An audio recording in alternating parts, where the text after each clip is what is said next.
Bonjour mesdames et messieurs et bienvenue à vous dans cette nouvelle édition de votre journal de 15 heures. Voici les principaux titres.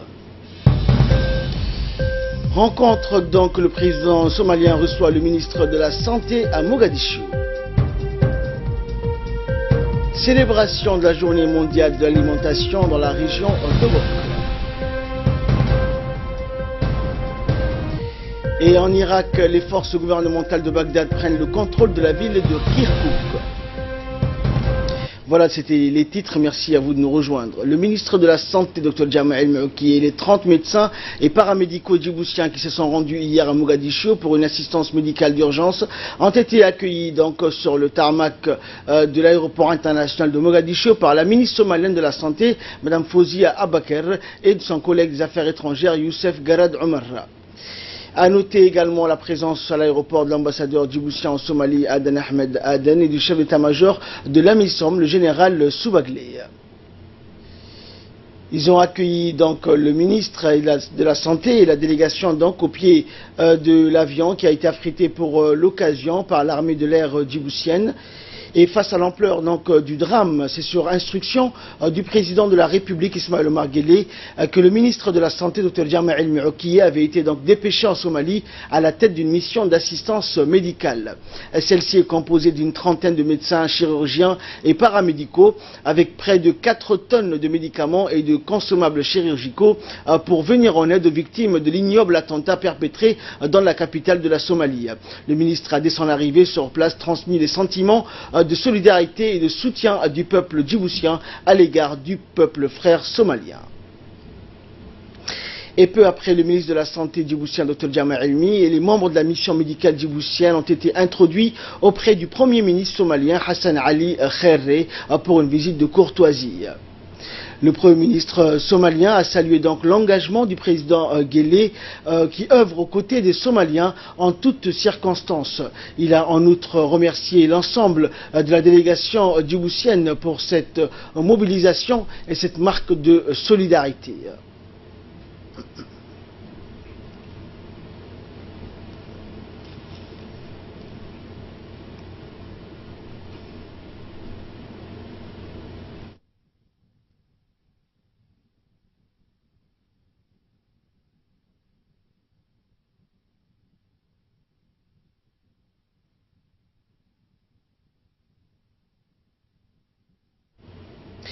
Et après la visite de courtoisie chez le Premier ministre somalien, le ministre de la Santé, Dr Jama El-Meouki, a été reçu donc par le président de la République fédérale de la Somalie, Mohamed Abdullahi Mohamed Farmajo, qui a réservé donc un accueil particulièrement chaleureux à la délégation djiboutienne. Le ministre de la Santé a expliqué donc les buts de cette mission solidaire pour venir en aide aux blessés du sanglant attentat de samedi dernier. Le ministre djiboutien a affirmé donc que les médecins djiboutiens vont apporter les soins d'urgence en traumatologie, en chirurgie maxillofaciale, en orthopédie et en chirurgie générale aux nombreuses victimes de l'explosion. Le ministre de la Santé a également déclaré que la République de Djibouti se tiendra toujours aux côtés de la République fédérale de la Somalie pour poursuivre continuellement notre opération mutuelle sur les questions d'ordre sécuritaire, mais également dans les domaines socio-économiques pour le renforcement de nos liens historiques et fraternels. Et pour sa part, le président Farmajo a vivement remercié son ami et frère Ismaël Omar Guelleh pour toute l'attention et le soutien sans faille qu'il apporte pour la reconstruction de la Somalie. Le président somalien s'est longuement étalé sur les liens séculaires qui existent entre les deux nations sœurs. Il a indiqué que le peuple somalien est conscient de cette fraternité et cette affection partagée avec le peuple djiboutien. Il a enfin rappelé l'envoi du bataillon Hill pour la sécurisation du pays, le rétablissement de la paix et de la stabilité. Et un second vol donc à destination de Mogadiscio a eu lieu donc aujourd'hui. Cet avion donc a affrété essentiellement des médicaments et équipements hospitaliers. Le premier avion en partance donc pour la Somalie était mené par le ministre de la Santé avec 4 tonnes de médicaments et d'équipements hospitaliers. Donc après une première aide, et hier donc Djibouti a envoyé ce matin la deuxième partie de l'aide médicale. L'aide continue donc constituée de médicaments a quitté l'aéroport international d'Ambouli à destination de Mogadiscio où les blessés sont pris en charge par une équipe médicale qui avait accompagné le ministre de la Santé hier. La seconde partie donc de l'aide médicale mobilisée est constituée de nombreux médicaments pour les blessés de l'attentat de Mogadiscio, attentat odieux survenu donc samedi dernier dans la capitale somalienne qui a fait près de 300 morts et plus de centaines de blessés. L'heure est à l'assistance et dans ce sens la République de Djibouti est la première nation africaine à avoir apporté un secours médical immédiat sur instruction du chef de l'État djiboutien. Cette mission médicale est conduite et coordonnée par le ministre de la Santé qui ne ménage aucun effort afin d'apporter une assistance à nos frères et sœurs somaliens victimes dans ces tragiques attentats. Et pour nous en parler, Asma Oubaker est avec nous sur le plateau. Bonjour Asma. Bonjour. Alors nous savons que plusieurs morts et blessés donc dans l'attentat qui est survenu donc à Mogadiscio samedi dernier, et la République de Djibouti étant frère et ami donc avec la Somalie a apporté donc la première assistance et aide et soins également aux victimes de cet attentat. Alors pour ces évolutions de cet attentat, Ahmed, et il y a eu donc à Mogadiscio beaucoup de gens donc vivent encore le traumatisme de l'attentat meurtrier de samedi dernier, dont on ignore jusqu'à ici, donc jusqu'à l'heure, qui en sont les commanditaires. S'agit-il d'un attentat d'Al-Shabaab ou non? S'il est survenu dans un quartier donc commerçant très animé, les premiers éléments d'enquête laissent penser que la cible pourrait ne pas avoir été à l'origine donc la population civile. L'explosion d'une voiture piégée 2 heures après la première, faisant 2 morts, fait penser qu'il pourrait s'agir d'une opération typique des Shabab qui aurait pris un tour non prévu, Ahmed. Selon les analystes et les experts, au début, les Shabab faisaient des attentats contre tous ceux qui interagissaient avec le gouvernement et ses soutiens. Après 2012, ils se sont concentrés sur des cibles d'officiels ou d'étrangers, mais ils n'attaquent plus, par exemple, la petite vendeuse de thé aux soldats. Ce qui est évident, c'est que le gouvernement somalien ne parvient pas à réduire l'emprise du groupe djihadiste. Jamais un véhicule piégé n'avait fait autant de morts en Somalie, pays en proie à une guerre civile depuis 1991. Rien ne semble donc, Ahmed, enrayer le cycle de violence entamé par l'effondrement de l'État somalien au début de la décennie 1990. Merci Asma pour cette analyse. Dans le reste de l'actualité, le ministre des Affaires étrangères et de la coopération internationale, porte-parole du gouvernement, Mahmoud Ali Youssouf, se trouve à Dushanbe, la capitale du Tadjikistan, où s'est ouvert hier le Forum Arabe-Asie de coopération. Mahmoud Ali Youssouf co-préside avec son homologue au Tadjik, Siraj Eldin Aslov, ce deuxième forum économique et de coopération arabe avec les pays d'Asie centrale et l'Azerbaïdjan. Ce forum a pour thème investir pour parvenir à une croissance et la prospérité. La cérémonie d'ouverture a eu lieu sous le patronage du président de la République du Tadjikistan, Iman Ali Rahman. Le chef de la diplomatie djiboutienne donc a souligné que la tenue de ce forum constitue donc un pas important vers la construction d'un avenir fondé sur la croissance et la prospérité, ainsi que la mise en place d'un partenariat efficace et mutuellement bénéfique entre les États arabes, les pays d'Asie centrale et l'Azerbaïdjan. Le ministre a mis l'accent sur la nécessité d'adopter des mécanismes opérationnels afin d'atteindre les buts et les objectifs souhaités. En marge du forum, le ministre djiboutien a rencontré le président tadjik. Lors de cette rencontre, les deux hommes ont soulevé les questions d'intérêt commun, y compris les relations bilatérales et derniers développements dans le monde arabe. Notant que le ministre des Affaires étrangères et de la coopération internationale était accompagné de l'ambassadeur de la République de Djibouti en Égypte et du représentant permanent de Djibouti auprès de la Ligue arabe, respectivement messieurs Mohamed Douhour Hersi, du directeur du département arabe au ministère des Affaires étrangères, Mohamed Douale, ainsi que du conseiller à la direction du protocole d'État, Elmi Hassan Abdillahi.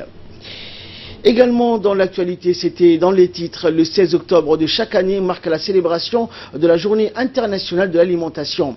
La célébration donc de l'événement est confiée au département de l'agriculture. Celle-ci donc a eu lieu ce matin à Obok et a bénéficié de l'appui du PAM, de la FAO et de l'UNICEF. Cette année, donc, c'est la ville d'Obok qui a abrité la cérémonie marquant la célébration de la Journée internationale d'alimentation qui fait le parallèle entre migration clandestine, exode rural et même détresse des jeunes chômeurs marginalisés dans les villes. Le thème retenu cette année par l'Organisation des Nations Unies pour l'alimentation et l'agriculture, la FAO, est « Changeons l'avenir des migrants, investissons dans la sécurité alimentaire et le développement durable ». C'est sous la houlette du ministre de l'Agriculture, Mohamed Ahmed Awale, que s'est déroulée donc la cérémonie célébration de la journée au complexe Al-Rahma de la ville d'Obok. Pose la plus grande nappe phréatique de Djibouti, malgré qu'elle possède la plus grande étendue de terres arables, malgré que sa mer soit la plus poissonneuse du pays, reste à ces jours assujettie aux aléas qui sont une sécheresse récurrente, avec tout son lot d'impact au milieu rural et un phénomène migratoire sans précédent. La situation au milieu rural demeure précaire et c'est malgré d'énormes efforts qui sont entrepris par le gouvernement et les partenaires au développement sous l'impulsion et le leadership du président de la République, chef du gouvernement, son Excellence M. Ismaël Omar Guelleh. Et les représentants de la FAO, Dr Fallou, a remercié le préfet, le président du conseil régional et la population de la région d'Obok pour l'accueil et l'organisation de cette manifestation. Ensuite, il a affirmé donc que les agences onusiennes est un partenaire solide du ministère de l'Agriculture. Et pour sa part, la coordinatrice des systèmes des Nations Unies à Djibouti, Barbara Mendy, a souligné que cette journée marque l'importance du droit à la nutrition pour tout le monde et la souffrance des migrants. Donc, avant d'écouter donc ces interventions, il est l'heure tout de suite de retrouver l'appel à la prière d'Al-Asr. Nous nous retrouvons juste après. Allahu Akbar, Allahu Akbar, Allahu Akbar, Allahu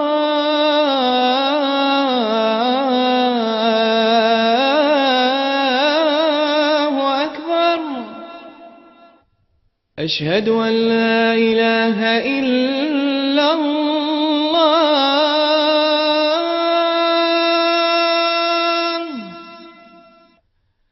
أشهد أن لا إله إلا الله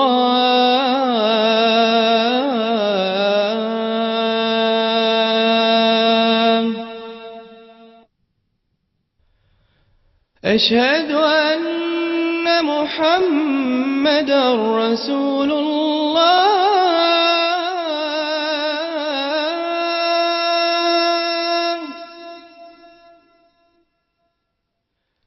أشهد أن محمدا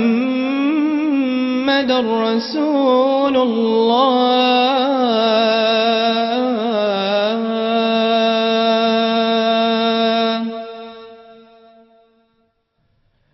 حي على الصلاة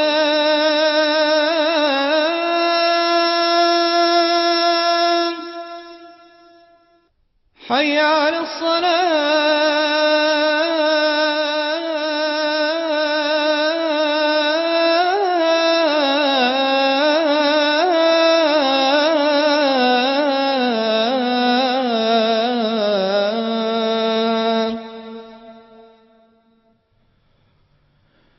حي على الفلاح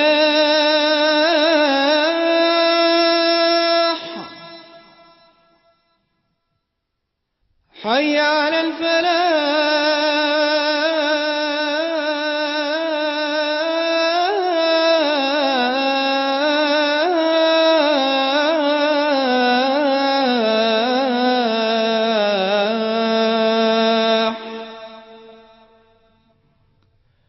الله أكبر الله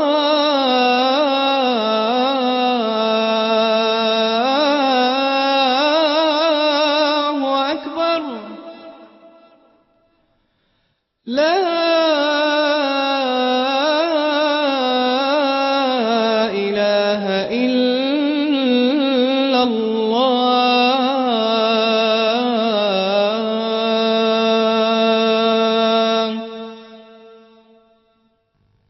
اللهم رب هذه الدعوة التامة والصلاة القائمة آت سيدنا محمدا الوسيلة والفضيلة وابعثه اللهم مقاما محمودا الذي وعدته إنك لا تخلف الميعاد. Voilà, donc c'était l'appel, la prière d'Al-As. Nous retrouvons la suite de notre édition. Donc nous étions à Obok pour la journée internationale de l'alimentation qui a été observée donc hier sous la houlette donc du ministre de l'Agriculture Mohamed Ahmed Awale, en présence bien sûr des représentants des organisations onusiennes telles que le PAM, la FAO ou encore l'UNICEF. Donc les représentants de la FAO et de l'UNICEF donc se sont déclarés réjouis de célébrer cette journée avec les Obokois et ont remercié donc les autorités locales pour l'organisation de cette journée et le ministère de l'Agriculture. Nous les écoutons.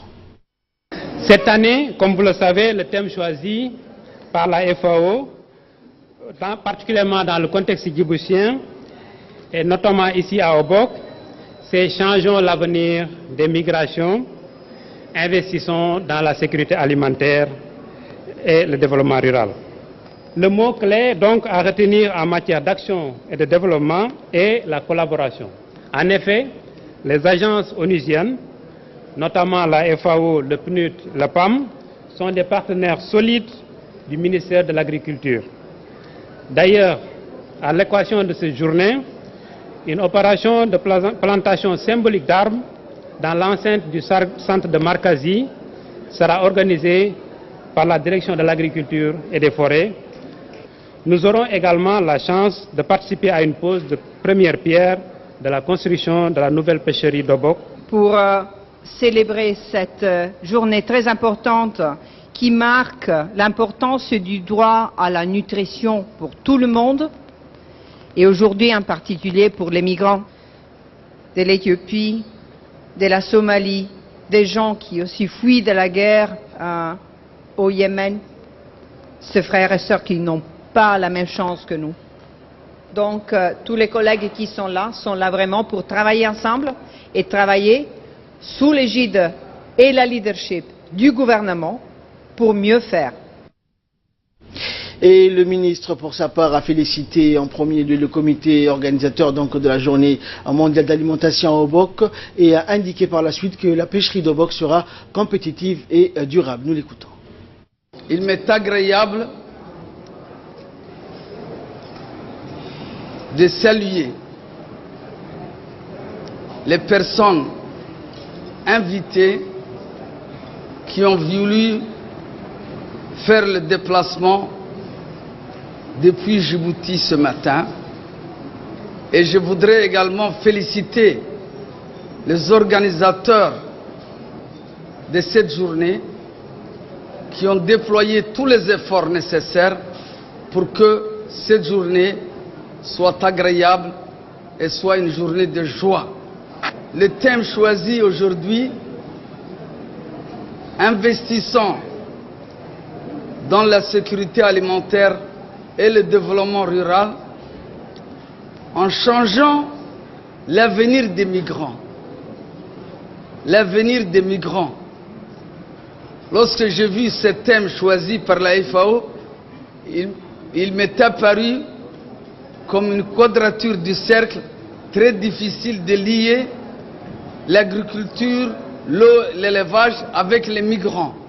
C'est une région de pêche et c'est, malgré que ça soit un peu tard, c'est toujours utile. C'est un honneur pour moi aujourd'hui de participer à la pose de la première pierre de la grande pêcherie d'Obok. Une pêcherie d'Obok compétitive et durable. Je dis bien compétitive et durable. C'est une grande pêcherie, mais c'est une pêcherie qui va utiliser l'énergie solaire, aussi bien pour les chambres froides, aussi bien pour les fabriques de glace. Ce qui fait, pour les 10 années à venir, vous n'aurez que de peu d'entretien et la direction de la pêche a prévu un plan de formation pour les spécialistes de l'entretien de solaire.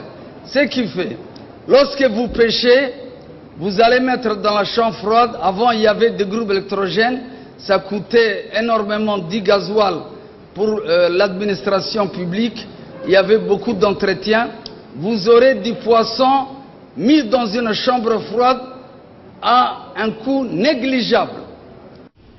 Et dans la même journée, le ministre et sa délégation ont procédé donc à une opération symbolique qui consiste à la plantation des arbres au camp Markazi.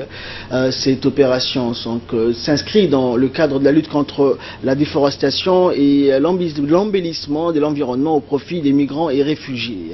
Le moment phare donc de la journée a été la pose de la première pierre également de la construction de la nouvelle pêcherie d'Obok par le ministre de l'Agriculture, Mohamed Ahmed Awale. Cette initiative donc s'inscrit dans le cadre de la lutte contre le chômage et la désertification des sources des revenus au profit des populations locales, y compris les migrants et réfugiés. Également dans l'actualité, le ministre des Affaires musulmanes, de la Culture et des Biens, Warf Moumin Hassan Barre, a reçu en audience dans son bureau donc Dr Latif Mbaké, délégué du Comité international de la Croix-Rouge, en charge des programmes en faveur des cercles islamiques. Le ministre a échangé donc avec le haut responsable qui effectue une visite de travail dans notre pays. Le but de la visite est de développer davantage la collaboration entre le CICR et les instances religieuses, notamment en matière de droit international humanitaire et les traits communs avec la loi islamique. Le délégué de la CICR a présenté brièvement les missions assignées donc à cette organisation internationale en soulignant le rôle important que joue notre pays dans la gestion des conflits et son soutien aux efforts déployés par la CICR au niveau régional. Le ministre s'est dit disposé à jeter les bases d'une coopération fructueuse avec la CICR en vue de promouvoir les concepts et les valeurs humanitaires. Il a noté que la République de Djibouti, dans le cadre de sa politique tracée par le chef de l'État, appuie avec force la mission des instances internationales qui œuvrent pour atténuer les effets des crises et des conflits qui frappent la sous-région. Le ministre a indiqué que des programmes conjoints seront organisés entre le ministère des Affaires musulmanes et le Comité international du Croix-Rouge pour affiner les approches et diffuser les valeurs communes.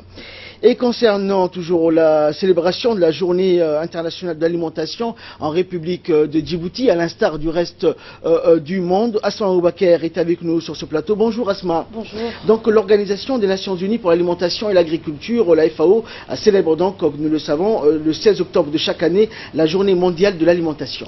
Effectivement, donc des événements sont organisés dans plus de 150 pays, faisant de cette journée l'une des plus importantes manifestations du calendrier des Nations Unies.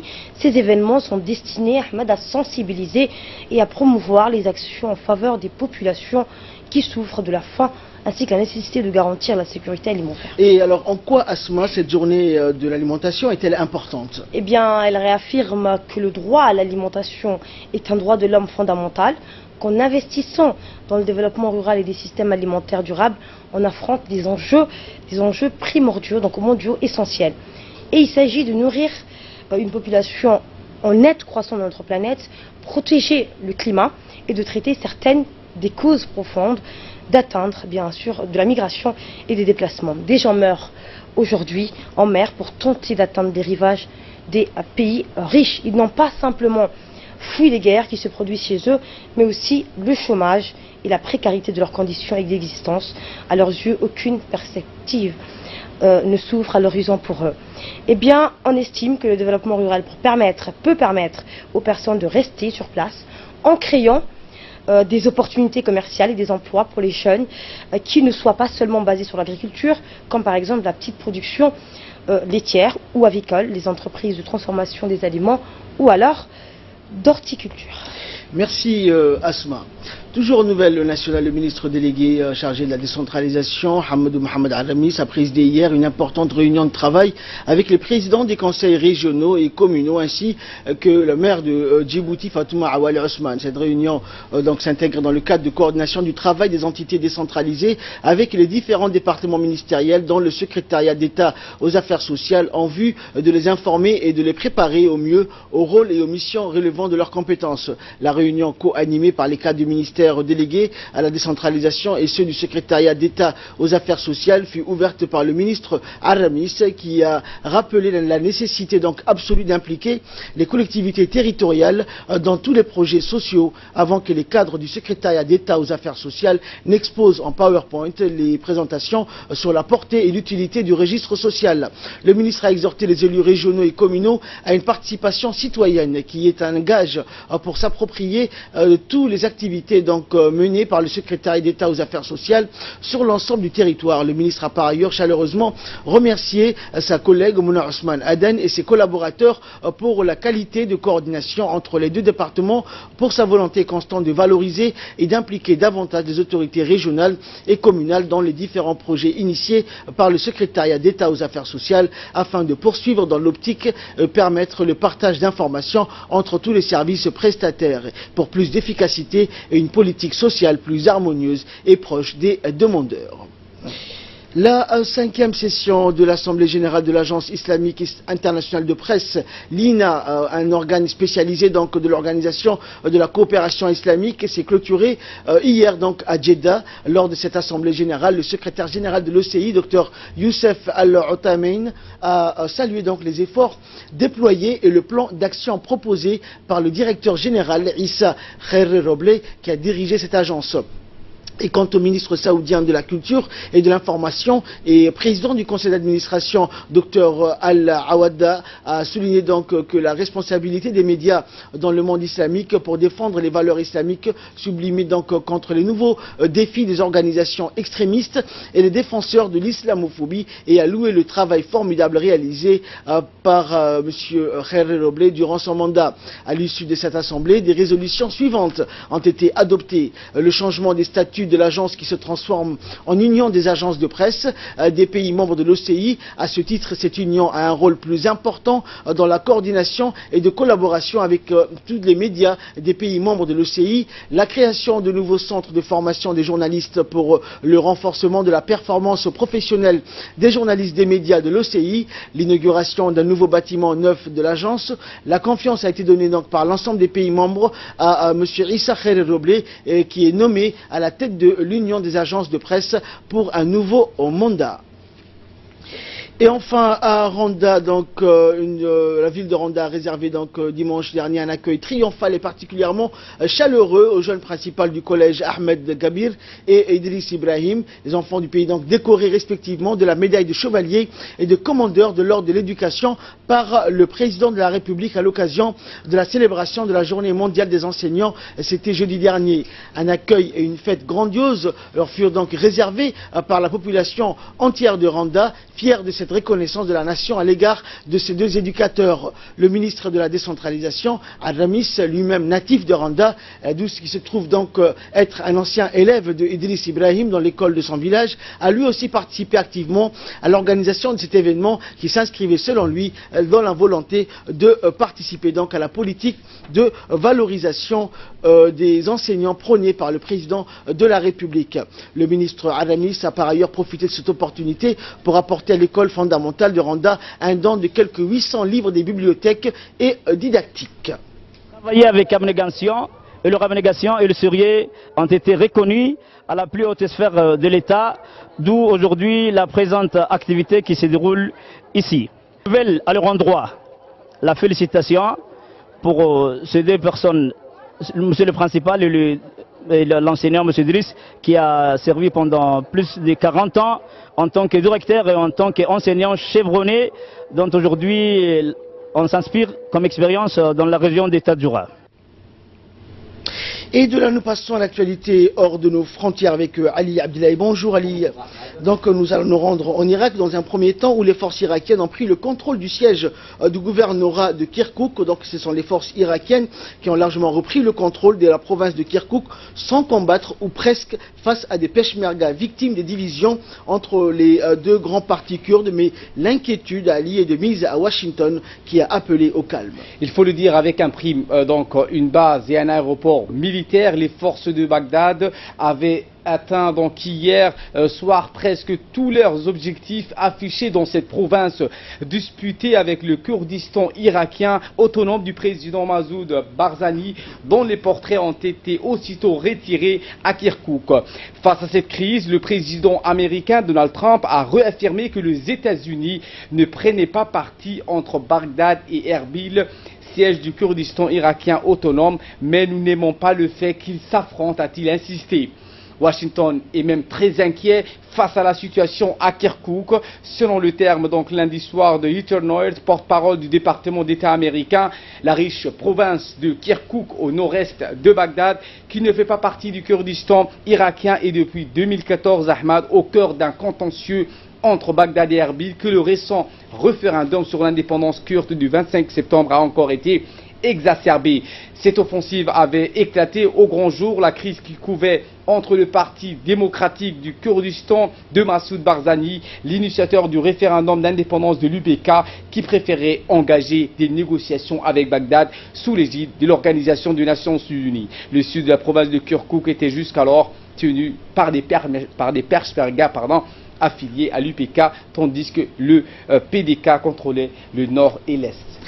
Et enfin, en Birmanie, donc, les musulmans Rohingyas, toujours en fuite par milliers, une colonne donc, de Rohingyas affamés, démunis et effrayés. Des images, nous allons voir, aériennes, ont été donc rendues publiques par le Haut Commissariat aux réfugiés de l'ONU à Lille. Eh bien, plus de 537 000 Rohingyas ont emprunté le même schéma ces 5 dernières années, ces 5 dernières semaines. L'exode massif des réfugiés a commencé le 25 août dernier. Depuis, l'Organisation des Nations Unies exige toujours l'ouverture des frontières de l'État de Rakhine à sa mission d'enquête et qualifie l'action militaire birmane d'opération de nettoyage ethnique. Il y a plus d'un an maintenant que l'armée birmane a lancé son offensive contre les Rohingyas après des raids meurtriers des groupes armés contre des postes à frontières. Pour le Bangladesh, les Rohingyas ne sont pas des réfugiés mais des personnes déplacées de force de Birmanie qui retourneront chez elles. Il leur interdit de quitter les camps et ne compte donc pas, Ahmad, les intégrer. Les Rohingyas, eux, n'envisagent pas donc un retour uniquement s'ils ont accès à la citoyenneté birmane. Depuis 1982, les Rohingyas sont privés de cette nationalité apatride. Ils n'ont aucun droit en Birmanie et sont accusés de tous les maux. Merci Ali, merci à vous également de nous avoir suivis. Très bon suite de programme sur Télé Djibouti.